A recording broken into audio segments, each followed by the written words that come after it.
Alright guys, welcome to my channel, and today I'll be showing you how to show off the voice talk back on Android phone. Very easy, few steps. 1752.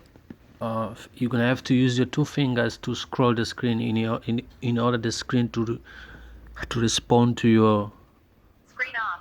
fingers. You need to use your two fingers like this. I'm scrolling with the two finger up. Device unlocked. Quick step. Okay. Google Go. Home screen We're 1 gonna of go 2. to the menu, right? Apps list.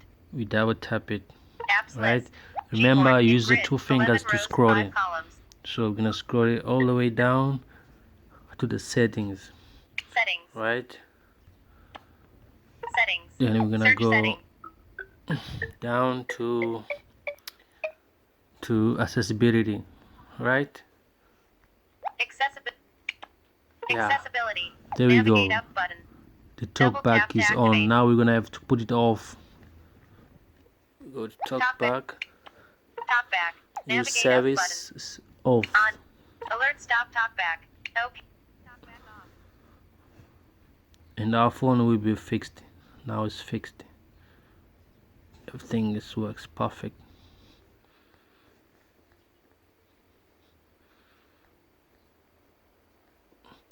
Alright guys, thanks for watching, and please don't forget to subscribe to my channel and like the video. Thank you.